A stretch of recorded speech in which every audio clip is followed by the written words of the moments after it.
ఈరోజు 11వ గుమ్మం, ఎఫ్రాయిము గుమ్మం. చూడండి, నెహెమ్యా గ్రంథం 12వ అధ్యాయం 39వ వచనం నాతో కలిసి. మరియు వారు ఎఫ్రాయిము గుమ్మము అవతల నుండి పాత గుమ్మము, మత్స్యపు గుమ్మము. రైట్, ఇక వినండి. ఇజ్రాయేల్ దేశం చాలా ప్లాన్డ్గా, సిస్టమేటిక్గా కట్టబడినటువంటి దేశం. ఆ రోజుల్లోనే చుట్టూత ప్రాకారం, ఆ ప్రాకారానికి 12 గుమ్మాలు ఉన్నట్లుగా లేఖనాల్లో చూస్తూ వచ్చాం. గొర్రెలు గుమ్మం గుండానే వస్తాయి, చేపలు మత్స్యపు గుమ్మం గుండా వస్తాయి, గుర్రాలు గుర్రపు గుమ్మం గుండా వస్తాయి, న్యాయ తీర్పు మిస్కాదు గుమ్మం దగ్గర 10వ గుమ్మం. ఇలా అంత సిస్టమేటిక్గా కట్టబడ్డాయి. మెట్టుకు 12 గుమ్మాలు. ఇజ్రాయేలీలు 12 గోత్రాల వారు. ఈ 12 గుమ్మాలలో ఒకే ఒక గుమ్మానికి ఒక గోత్రం పేరు పెట్టబడింది. ఆ గోత్రం పేరే ఎఫ్రాయిము గోత్రం. యోధా గోత్రం పేరు ఏ గుమ్మానికి పెట్టబడలా. బెన్యామీను గోత్రం పేరు ఏ గుమ్మానికి, అఫ్కోర్స్ మనష్షే పేరు ఏ గుమ్మానికి పెట్టబడలా. ఇజ్రాయేలీలు 12 గోత్రాలకు పెద్ద ఆయన ఎవరు?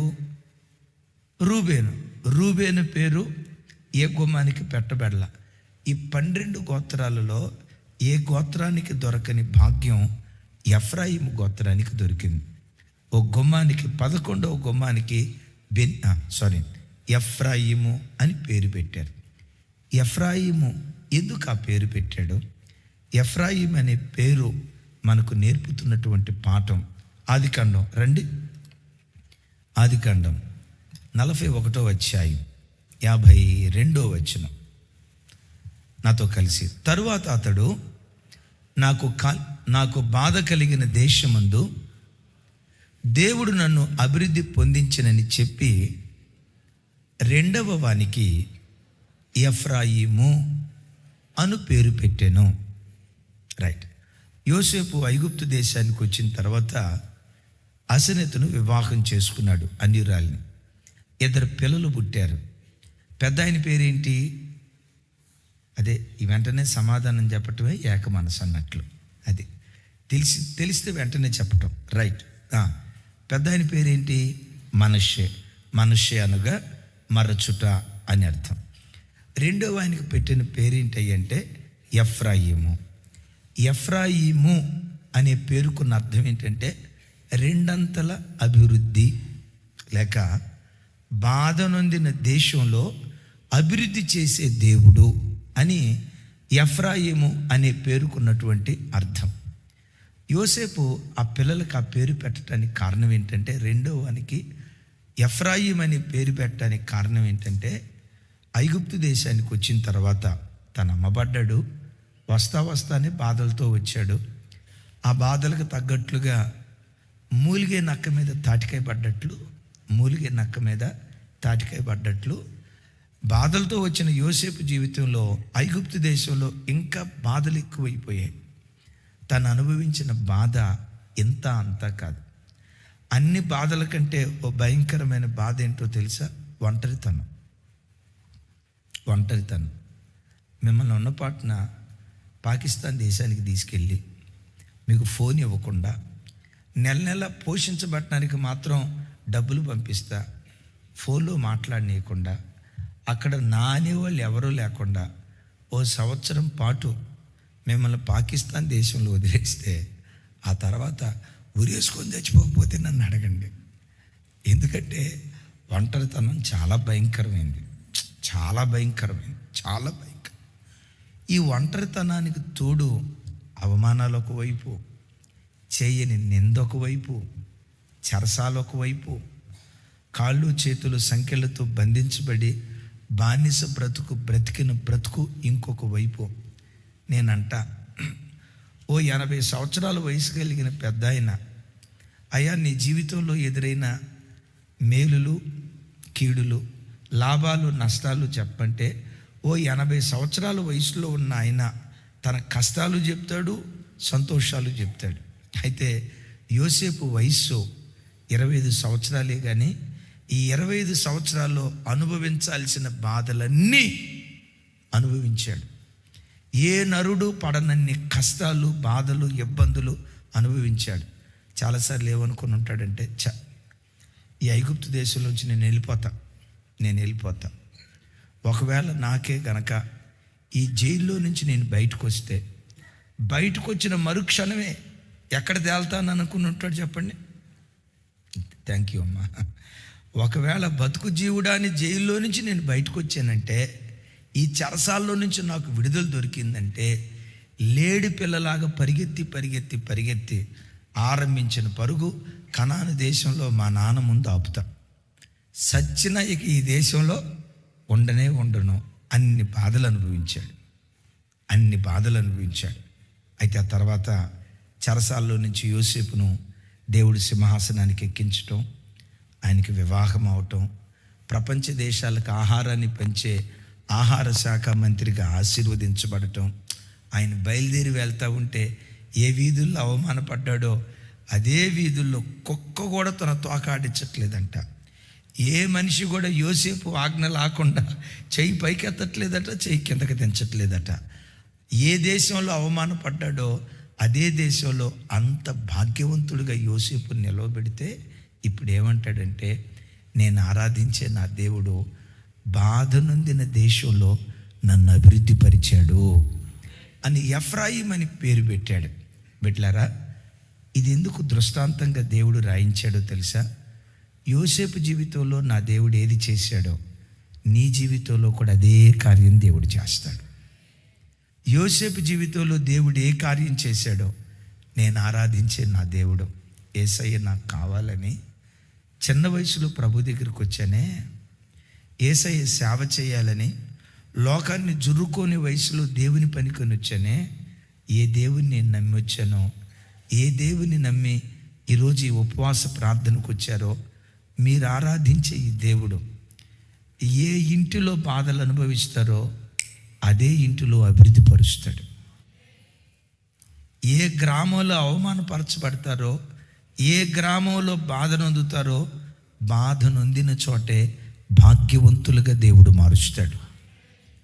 ఏ ఉద్యోగ స్థలంలో టార్చర్ అనుభవిస్తారో, అగైన్ ఏ ఉద్యోగ స్థలంలో టార్చర్ అనుభవిస్తారో, బాబోయ్ మా ఎండి ఉన్నాడు, హిట్లర్ కూడా ఎంత ఘోరంగా బతికొండడు, బాబోయ్ మా ఎండి, మా మేనేజరు, అయ్యి బాబోయ్ క్రూరుడు, ఇలాంటి క్రూరుడు నేను ఎక్కడో చూడలేదని కొన్నిసార్లు ఈ ఉద్యోగం కాదని ఆ ఉద్యోగం కాదని ఈ ఉద్యోగం, ఈ స్థలం కాదని ఆ స్థలం, లోతులాగా దేవుని పిల్లలుగా మనం గుడారాలు మార్చాల్సిన అవసరం లేదు.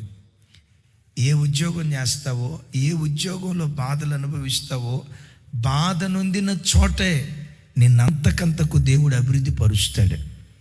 ఆమెన్. ఈ దేవుడు ఎవరయ్య అంటే, బాధ నొందిన గ్రామంలోనే, బాధ నొందిన ఇంటిలోనే, బాధ నొందిన దేశంలోనే, బాధ నొందిన ఉద్యోగ స్థలంలోనే, బాధలు అనుభవించిన సంఘంలోనే మనల్ని భాగ్యవంతులుగా దేవుడు మారుస్తాడు. ఎక్కడ బాధపడిన చోటే, ఎక్కడైనా నీకు బాధ ఎదురైందంటే వెంటనే గుర్తుకు తెచ్చుకో, ఓహో ఇక్కడ బాధ ఎదురవుతుందంటే నా దేవుడి ఇదే స్థలంలో నన్ను భాగ్యవంతుడిగా మార్చబోతున్నాడు. మీకు వద్దేమో నాకు తెలియదు, నన్ను అడిగితే నేను గట్టిగా చెప్పేవాడినా. ఎక్కడ బాధ అనుభవిస్తావో బాధను అనుభవించే చోటే దేవుడు మనల్ని భాగ్యవంతులుగా దేవుడు మారుస్తాడు. అది ఒక పెద్ద సంస్థ, నేను ఆ పేరు చెప్పగలను, వాళ్ళ పేరు చెప్పగలను. ఇట్లాగే సేవ చేయటానికి వచ్చాడు. సేవ చేయటానికి వచ్చిన తర్వాత సేవలో ఆయనకి చాలా ఇబ్బందులు ఎదుర్కొన్నాడు. భాష అంతగా రాదు. ఆ భాష రాని తనం కానీ కొన్ని పరిస్థితులను బట్టి కానీ ఆ సంస్థలో ఉన్న కొంతమంది ఆయన బాగా ఇబ్బంది పెట్టారట. ఇబ్బంది పెడితే నేను ఇక్కడ సేవ చేయలేను, అసలు ఈ సేవే చేయలేను. మన రాజు అన్న పెద్ద సాక్ష్యం చెప్పాడుగా, నేను ఈ సేవే చేయలేను, నా వల్ల కాదు, నేను వెళ్ళిపోతా అని అనుకొని ఆల్మోస్ట్ పెట్టే బేడ సర్దుకున్నాడంట. ఆయనకు బాగా పరిచయం ఉన్న ఒక సేవకుడు, ఆయన నాకు బాగా పరిచయం. ఆయన పేరు ఎలీషా. చూశాడు, అన్న ఏంటి బ్యాగ్ సర్దుకుంటున్నారు, ఏంటన్నా మొత్తం లగేజ్ సర్దుకున్నారు, ఎక్కడికైనా సేవ నిమిత్తం ట్రాన్స్ఫర్ అయ్యి వెళ్తున్నారా అంటే, లేదన్నా ట్రాన్స్ఫర్ కాదు, నేను టార్చర్ తట్టుకోలేకపోతున్నా, ఈ బాధ తట్టుకోలేకపోతున్నా, ఈ సేవ నేను చేయలేను, నా వల్ల కాదు, అమ్మో ఈ బాధలు మనిషి అనేవాడు తట్టుకోలేడు, నేను వెళ్ళిపోతానన్నా అని తన బాధ ఏదో తన స్నేహితుడికి చెప్పాడు. అప్పుడు ఆయన కూర్చోబెట్టి అన్నాడట, ఇదే వాక్యం గుర్తుకు తెచ్చి, నువ్వు సేవించే నీ దేవుడు ఎవరో తెలుసా? ఏ యేసయ్య సేవ చేయటానికి వచ్చావో ఆ యేసయ్య బాధ నొందిన చోటే మనం వృద్ధిపరిచే దేవుడు. ఏ స్థలంలో, సంఘంలో, సేవలో మనం అవమానపడతామో, బాధలు అనుభవిస్తామో అక్కడే బలమైన పనిముట్టుగా దేవుడు వాడుకుంటాడు. నాయన వాడుకునే కాలం దాకా ముందు నేను బతకాలిగా, నువ్వు బతికితే చాలు, కొంచెం ఓర్చుకుంటే చాలు. ఇంకో మాట చెప్పమంటారా, నేను బాధ పెట్టేవాళ్ళు ఎవరు నిజంగా వాళ్ళు నేను బాధ పెట్టేవాళ్ళు కాదు. దేవుడు వాళ్ళని అనుమతించాడు, వాళ్ళు దోతలో. ఆమె చెప్పండి, తెలుగులో అన్నా కదా, చెప్పండి ఏమన్నాను? నిన్నెవరైనా బాధ పెడుతున్నారంటే వాళ్ళు శత్రువులు కాదమ్మా, అస్సలు శత్రువులు కాదు. వాళ్ళు నీ విరోధులు కాదు, నీకు కీడు చేసేవాళ్ళు అంతకన్నా కాదు, నిన్ను బాధ పెట్టేవాళ్ళు అంతకన్నా కాదు. నిన్ను బాధ పెడుతున్నారు అని అనుకున్న వాళ్ళు దేవుని చేత పంపబడిన దూతలు. మీరు ఎట్లా అంటున్నారంటే, అన్నయ్య మీకు ఎదురైతే తెలుస్తుంది అన్నయ్య, అక్క మీకు ఎదురైంది ఇంతేనక్క, మీరు ఎదుర్కొంది ఇంతే. మీరు ఒక కుటుంబానికి పరిమితమైన వాళ్ళు, ఒక 10 మందికి పరిమితమైన వాళ్ళు, మేమున్నాం చూసారా, ప్రపంచానికి పరిమితమైన వాళ్ళు. ప్రపంచానికి పరిమితం అనేది ఎంత నిజమో, ఎంత చెట్టుకు అంటే ప్రపంచానికి పరిమితం అయ్యామంటే అన్ని బాధలు కూడా వస్తాయనే కదా దాని అర్థం. ఇప్పుడు ఆమె ఏం చెప్పలా కదా, అది మీకు తెలియని రహస్యం. వినండి. వాళ్ళు ఎవరయ్యి అంటే దోతలు, దేవుని దోతలు. ఎందుకో తెలుసా? ఈ శ్రమల పాఠశాలలో వాళ్ళు నలగొట్టి దేవుడు వారి ద్వారా ఓర్పు నేర్పుతాడు, సహనం నేర్పుతాడు, లోబడే తత్వం నేర్పుతాడు. నీలో నాలో ఉన్న తొందరపడితనాన్ని తీసేసి సాత్వికులుగా దేవుడు మారుస్తాడు.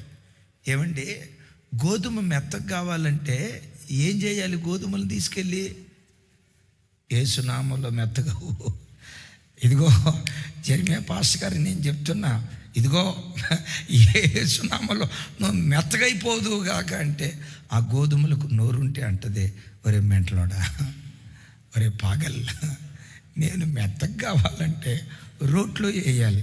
రోట్లో వేసినంత మాత్రాన్ని మెత్తగా అవుతాయా అక్క?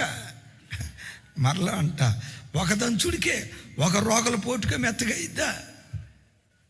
దంచి దంచి దంచి దంచి దంచి దంచి దేవుడు ఒక పాత్రగా నన్ను ఆడుకోక మునుపు, ఒక పనిముట్టుగా నిన్ను వాడుకోక మునుపు దంచుతాడు దేవుడు. మనుషుల ద్వారా దంచుతాడు, సమస్యల ద్వారా దంచుతాడు, భర్త ద్వారా దంచుతాడు, భార్య ద్వారా దంచుతాడు, పిల్లల ద్వారా దంచుతాడు, అధికారుల ద్వారా దంచుతాడు, నాయకుల ద్వారా దంచుతాడు. దంచేది నాశనం చేయటానికి కాదు, పిండిగా మార్చడానికి. ప్రైజ్ ది లార్డ్ అని కొన్ని వాక్యాలు చెప్పి, నాయనా దేవుడు దంచుతున్నాడంటే నీ మీద దేవునికి గొప్ప ప్రణాళిక ఉంది అని చెప్తే, రేపు ప్రణాళిక నెరవేరే దేవుడు ఎరుగు, అప్పుడు దాకా నేను ఉండాలిగా అని సూట్కే జద్దుకొని పెద్ద ఆయన దగ్గరికి వెళ్ళాడంట. అదొక పెద్ద సంస్థ. నేను వెళ్ళిపోతాను అయ్యా, నేను ఉండలేను, నేను చేయలేను. అప్పుడు చూసి, పొందబోవు మహిమ ఎదుట ఇప్పటి కాలపు శ్రమలు ఎన్నదగినవి కాదు. నీ కొరకు ఒక మహిమాయుక్తమైన సేవ దేవుడు దాచిపెట్టాడు. అయితే ఆ మహిమ ఇప్పుడు అనుభవించవు. రాబోయే కాలంలో మహిమ దేవుడు దాచిపెట్టాడు. ఆ మహిమను అనుభవించాలంటే ఇప్పుడు శ్రమలు నువ్వు అనుభవించాలి.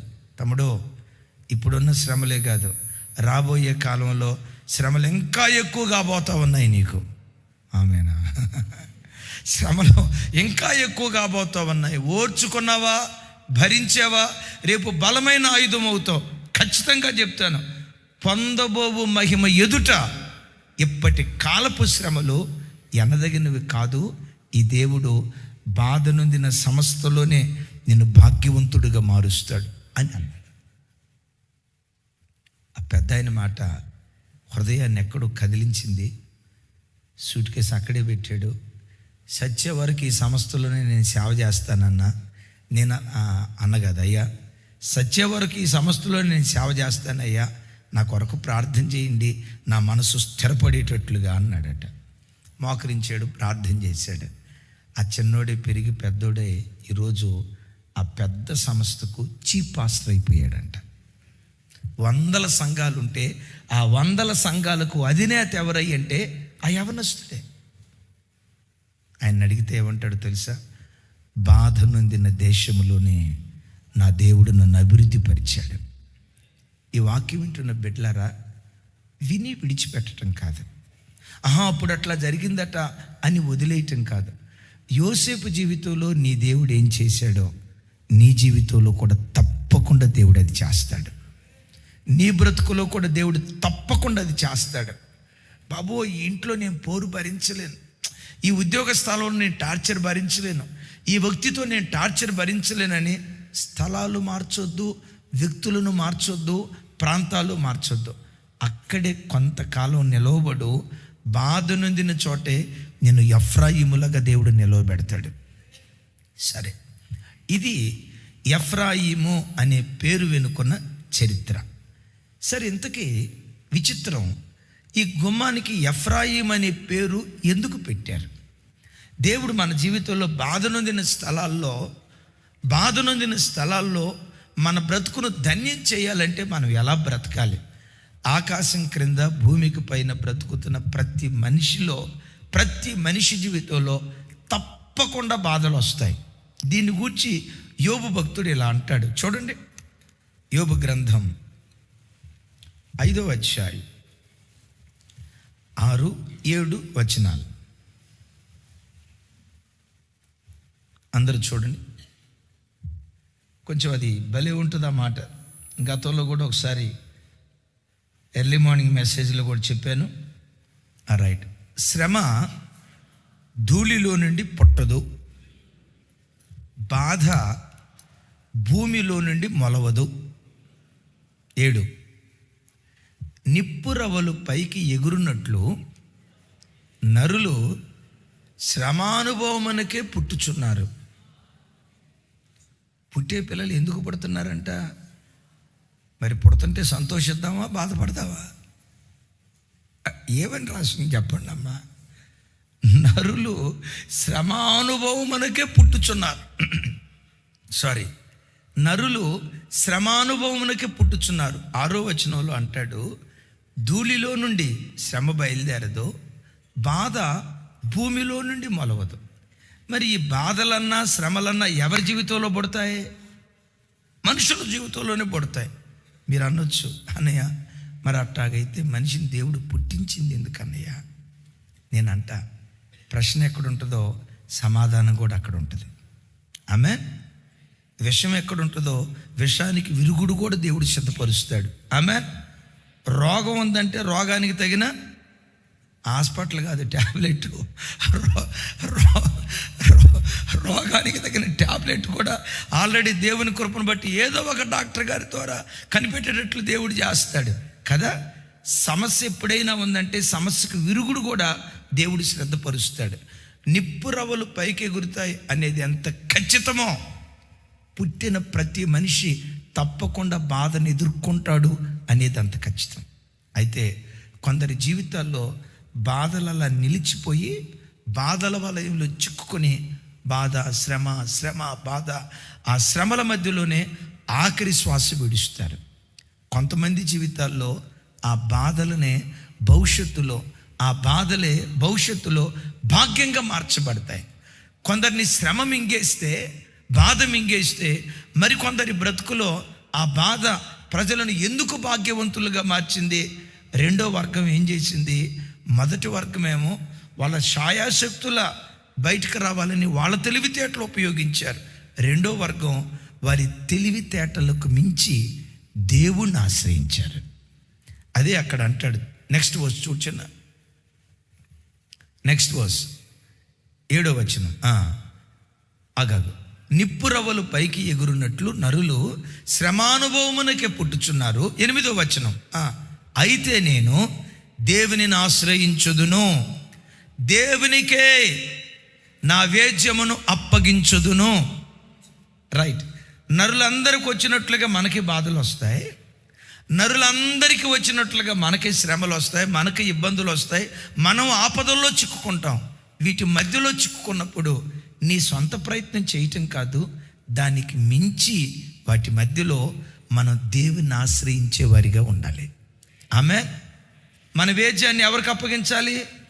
పోలీస్ స్టేషన్కి అప్పగించకూడదు, లాయర్లకు అప్పగించకూడదు, కోర్టులకు అప్పగించకూడదు, మన బంధువులకు అప్పగించకూడదు.